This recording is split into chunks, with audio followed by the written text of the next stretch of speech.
नमस्कार, मी भीमराव कडाळे पाटील, बीकेपी मराठीमध्ये आपलं सर्वांचं स्वागत. आज नवीन दिवस, नवीन विषय, नवीन दिवसाची नवीन अशी चर्चा.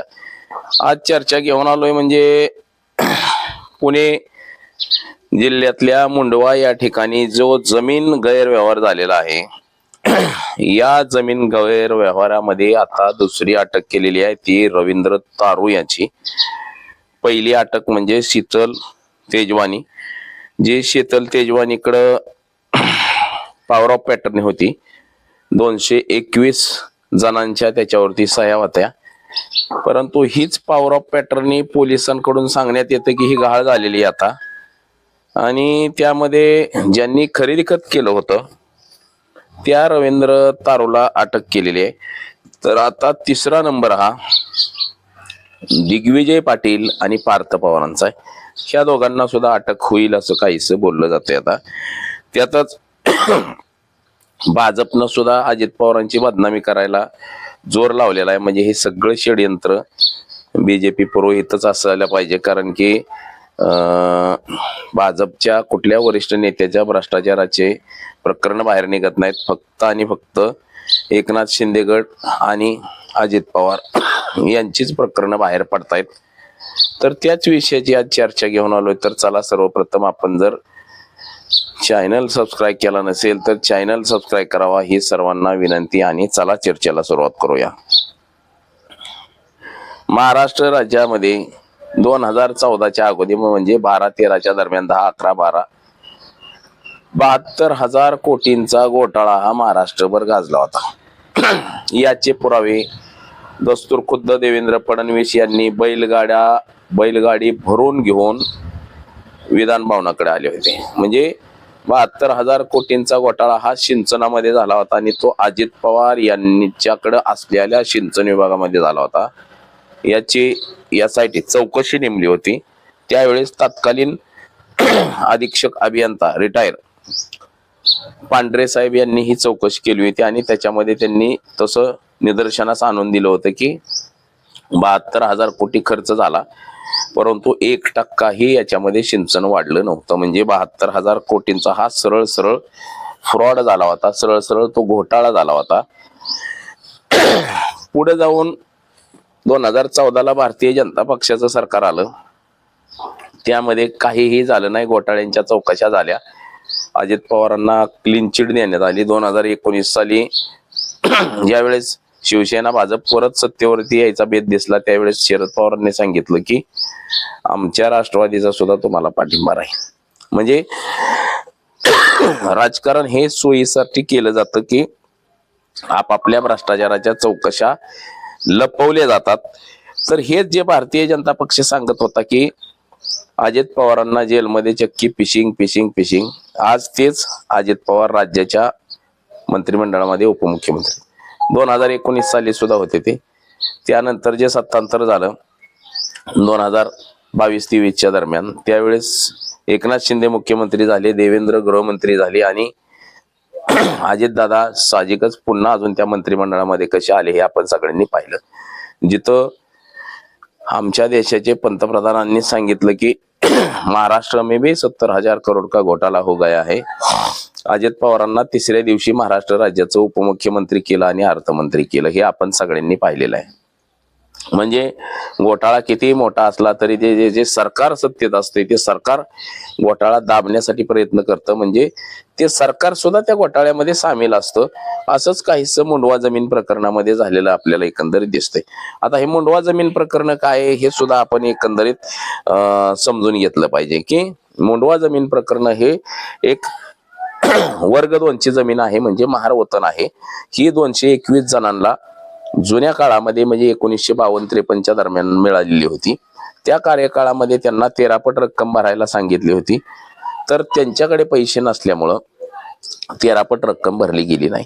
तो तसाच उतारा पुढे राहत गेला, आणि मूळ मालकात जे महाराष्ट्र शासन होतं आणि इतर हक्कात जे हे 221 जण होते ते जसाचा तसा उतारा राहिला, तो आजपर्यंत राहिला. आता त्यानंतर 13 पट रक्कम भरणारी लोक अनेक तयार झाली, परंतु शासनाने ते मान्य केलेलं नाही. सदर प्रकरण हे कंटिन्युटी चलत आलं. आता पार्थ पवार यांनी एक नवीन कंपनी काढली अमेडिया म्हणून, तिचा पत्ता दिला त्यांच्या स्वतःचा बंगला, आणि त्या अमेडिया कंपनीमध्ये 99% शेअर्स हे पार्थ पवारांचे, 1% शेअर्स हे दिग्विजय पाटील त्यांचे मामेभाऊ. म्हणजे ह्या 221 जणातला एकही घेतलेला नाही त्या अमेडिया कंपनीमध्ये, किंवा त्यांचे नातेवाईक एकालाही घेतलेलं नाही. आता ह्या 221 जणांची पॉवर ऑफ पॅटर्नी हे त्या ह्यांनी शीतल तेजवानीने पॉवर ऑफ पॅटर्नी करून घेतली होती. आता त्या शीतल तेजवानीने पॉवर ऑफ पॅटर्नी करून घेतली होती, त्या पॉवर ऑफ पॅटर्नीच्या आधारे ती जमीन अमेडिया कंपनीला परस्पर विकून टाकली. आता ही जमीन 5व्या महिन्यामध्ये विकली, म्हणजे जून महिन्याच्या अगोदर ही जमीन सगळी विकली गेलेली आहे मित्रांनो. आता जून महिन्याच्या अगोदर ही जमीन विकली. आता 12वा महिना आहे, म्हणजे 7 महिन्यांनी हे प्रकरण कसं बाहेर आलं, तर हे प्रकरण म्हणजे जमीन विक्रीची ही सगळी कल्पना अगदी महाराष्ट्र राज्याच्या मुख्यमंत्र्यासहित महसूल मंत्री, म्हणजे हे सगळे पार्टनरच आहेत, असं आता ते आरोप सुलेखा कुंभारे यांनी केलेला आहे. की बाबा एखाद्या राज्यामध्ये 20,000 30,000 कोटीच्या जमिनीचा जर व्यवहार होत असेल आणि तो जर मंत्रिमंडळातल्या माणसाला माहित नसेल, तर ही शोकांतिका, म्हणजे माहित नाही असं होऊ शकत नाही. अगदी कुठं 100 रुपयाचा जरी व्यवहार होत असेल तरी मंत्रिमंडळामधल्या माणसाला समजून येतं, ते सरकारी जमिनीच्या बाबतीत. तसंच काहीच आता ही जमीन 1804 कोटी हे जर सरकारी व्हॅल्युएशन काढलेलं होतं, तर खरं पाहता जी जमीन ज्या मुंडवा भागामध्ये आहे, म्हणजे कोरेगाव पार्क एरियामध्ये, तिथं 5 कोटीला सुद्धा गुंठा जागा मिळणार नाही, एवढी महाग तिथं जागा आहे. अशा ठिकाणी 40 एकर म्हणजे कमीत कमी हे 20,000 कोटींची जागा आहे. तिचं सरकारी मूल्यांकन मागासवर्गीयाची जमीन वर्ग 2 असल्यामुळे तिचं कमी प्रमाणामध्ये मूल्यांकन होतं. म्हणजे कुठं बी जर तुम्ही सहजासहजी जर आपण बघितलं, सरकारी रेट एखाद्या ठिकाणी जर 5 लाख जमिनीचा असेल वर्ग 1च्या, तर तिथं वर्ग 2च्या जमिनीचा 50,000 रुपयाचा दर असतो. म्हणजे एकंदरीत आता ही जमीन ह्याचं 1800 कोटीचं व्हॅल्युएशन दाखवलं, म्हणजे 1800 गुणिले जर 10 पट केलं तर 18,000 कोटीचं झालं मित्रांनो. म्हणजे मी जे सांगतोय जवळपास 20,000च्या वरती ही जमीन आहे, 20,000 कोटीच्या वरती, आणि त्याच्यावरती नवीन सिटी उभारायची होती, म्हणजे IT पार्क करायचं होतं. म्हणजे ते IT पार्क जर बांधलं असतं तर कमीत कमी ते 10 लाख कोटीचं झालं असतं, 10 लाख कोटीपेक्षा पण जास्त झालं असतं, आणि ते अजित पवारांचं झालं असतं 10 लाख कोटीचं IT पार्क. आता ही जमीन परस्पर त्या शीतल तेजवानीने अमेडिया कंपनीला विकली, त्याचा रीतसर खरेदी झाली. ती खरेदी रवींद्र तारू यांनी केली, आणि ही केल्यानंतर जेव्हा तिथं ह्यांनी ताबा घेतला, सगळ्या गोष्टी करायला लागले, तर त्याच वेळेस ह्यांना ज्या मंत्र्यांनी, म्हणजे महसूल मंत्री असतील किंवा अजून कोणी असतील, ज्यांनी साथ दिली त्यांनीच ह्या माहित्या बाहेर काढल्या. आता महानगरपालिकेच्या निवडणुका लागलेल्या आहेत, म्हणजे अजित पवारांना कसं बदनाम करायचं, त्यांच्या मुलांना कसं बदनाम करायचं, हे भारतीय जनता पक्षानं सोयीस्करपणे याच्या माहित्या ABP माझाकडे दिल्या, पत्रकारांकडे दिल्या, आणि ते हळूहळू ते प्रकरण बाहेर निघायला सुरुवात झाली. हे प्रकरण बाहेर निघताच या प्रकरणामधले 2-3 जण निलंबित केले. म्हणजे ज्या खरेदीदारानं खरेदी केली होती त्याच्यावरती गुन्हा दाखल केला, तसंच ज्याची पॉवर ऑफ पॅटर्नी शीतल तेजवानी तिच्यावरती गुन्हा दाखल केला, आणि या प्रकरणामधले जो 1% भागीदार आहे दिग्विजय पाटील त्याच्यावरती गुन्हा दाखल केला. परंतु जो 99% भागीदार आहे त्याच्यावरती अद्याप काहीही गुन्हा दाखल केलेला नाही. आता या प्रकरणामध्ये शीतल तेजवानीला अटक केलेली आहे, त्याबरोबर काल दुसरी अटक ही रवींद्र तारू यांची केलेली आहे. आता तिसरी अटक म्हणजेच दिग्विजय पाटील. आता दिग्विजय पाटील हे परदेशाला गेलेले आहेत. अजित पवारांच्या मुलाचं, म्हणजे जे पवारांचं लग्न आहे, आणि त्या लग्नाला तिकडे गेलेले आहेत. आपण सगळ्यांनी बघितलं की अजितदादांचा जिंगाट डान्स वगैरे तो कसा काय ते सगळं बघितलं. आता लग्न झाल्यानंतर ते माघारी येणार आहेत. मग आता खरंच त्यांना अटक केली जाईल का? आता पुणे पोलीस सुद्धा फार अति हुशार आहेत. पुणे पोलीस सुद्धा, म्हणजे त्या दिग्विजय पाटीलला कधी चौकशीला बोलवलं, कधी त्याचा जबाब घेतला, हे सुद्धा पत्रकारांना कळून दिलेलं नाही. उलट ते परदेशात गेल्यावरती सांगितलं की त्यांनी येऊन जबाब देऊन गेलाय. म्हणजे याचा अर्थ असा की पुणे पोलीस आयुक्तालय सुद्धा ते अजित पवारांना घाबरतंय आणि त्यांनीच 2 पोलिस पाठवून त्या दिग्विजय पाटीलच्या घरी जाऊन तिथं बसून जबाब घेऊन आले असतील आणि फक्त सांगितलं गेलं की आम्ही त्याला बोलवलं होतं. आता आणि एका गुन्ह्यातला आरोपी ज्याच्यावरती गुन्हा दाखल असेल त्याचा पासपोर्ट ऑटोमॅटिक रद्द होतो. तर एका गुन्ह्यातला आरोपी हा कसा काय परदेशाला पळून जाऊ शकतो? म्हणजे हे एक भयान वास्तव तयार झालेलं आहे. म्हणजे हे राजकारणामध्ये हे राजकारणी सगळे मदत करत असतात. आता ते दिग्विजय पाटील हे माघारी आल्यानंतर मात्र त्याला अटक करणार आहे का पोलीस? किंवा आता या प्रकरणामध्ये 2 अटक झालेले आहेत. तसंच जे सूर्यकांत येवले जो तहसीलदार आहे त्याला निलंबित केलेला आहे, परंतु या सूर्यकांत येवलेंना या प्रकरणामध्ये निलंबित केलेलं नाही. सूर्यकांत येवले हा याच्या अगोदर 4 वेळा निलंबन झालेला आहे भ्रष्टाचारामध्ये आणि आता 5व्यांदा निलंबन त्याचं झालेलं आहे. म्हणजे इंदापूर तालुक्यामध्ये एकदा वाळू तस्करीमध्ये त्याचं निलंबन करण्यात आलेलं आहे. गडचिरोलीला एकदा निलंबन केले, कोल्हापूरला एकदा केले, नागपूरला एकदा निलंबन करण्यात आलेलं आहे आणि ते 5व्यांदा पुणे जिल्ह्यामध्ये निलंबन, म्हणजे पुणे जिल्ह्यात दुसऱ्यांदा निलंबन झाला आहे. म्हणजे 5व्यांदा त्याचं त्या प्रकरणामध्ये निलंबन. म्हणजे एवढा भ्रष्ट अधिकारी आणि करप्ट अधिकारी हा सरकारला चालतो कसा? 5-5 वेळा जर लोक निलंबित होत असतील तर त्यांना सेवेतून बडतर्फ का करू नये? म्हणजे हा साहजिकच पडलेला प्रश्न आहे की अशा लोकांना सेवेतून तात्काळ बडतर्फ केलं पाहिजे, कारण की पुन्हा दुसरा माणूस भ्रष्टाचार करणार नाही. अशा गोष्टीसाठी अशा लोकांना सेवेतून वेळेतच बडतर्फ केलं पाहिजे, तरच कुठंतरी न्यायिक व्यवस्था टिकून राहील. परंतु यांना सुद्धा हे टिकून ठेवायचं नाही, तर हे सारखं अस्थिर करायचं आहे. हे प्रकरण असंच अस्थिर करायचं असंच काहीसं सांगण्यात येतंय.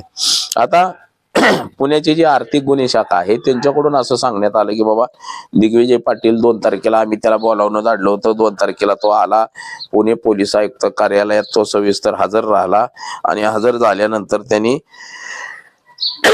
जबाब दिला आणि तो इथून निघून गेला. अजित पवारांच्या लग्नाला तो तिकडं परदेशामध्ये गेला. म्हणजे आता दिग्विजय पाटील याचा जबाब घेतल्यानंतर मात्र एकंदरीत असं बोललं जातं की पार्थ पवार यांच्या अडचणी सुद्धा वाढलेल्या आहेत. त्यातच ह्या प्रकरणामध्ये जी समिती नेमली होती त्या समितीला सुद्धा वेळ देण्यात आलेला आहे. अजून तिला 1 महिनाभर वेळ वाढवून दिलेला आहे. हे देवेंद्र फडणवीसांचे हे सोयीस्करपणे देवेंद्र फडणवीस हे असा मार्ग काढत असतात की समिती नियमायची, त्या समितीचा काहीच अहवाल येत नाही, पुढे त्याला वाढतं द्यायचं, हे सगळं ठरलेलं असते मित्रांनो. म्हणजे आज महाराष्ट्रामध्ये नव्हे तर देशामध्ये या सरकारवरती टीका टिप्पणी होते की 99% भागीदार असलेल्या व्यक्तीवरती गुन्हा दाखल होत नाही आणि 1% भागीदार असलेल्या माणसावरती गुन्हा दाखल होतोय. म्हणजे याचा अर्थ किती भयानक आहे मित्रांनो.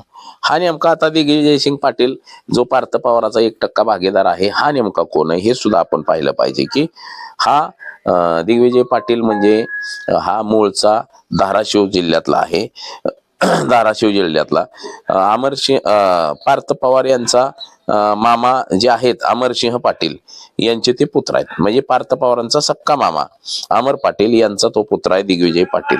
दिग्विजय पाटील सध्या पुण्यामध्येच वास्तव्याला आहे. तो तिरम मधल्या वडिलोपार्जित जमीन करण्यासाठी कौटुंबिक कार्यक्रम मतदानासाठी, म्हणजे कौटुंबिक काय कार्यक्रम असेल किंवा मतदान असेल तिकडे, त्याच्यासाठी तो तिकडे तेवढा गावाला तेरला जातो.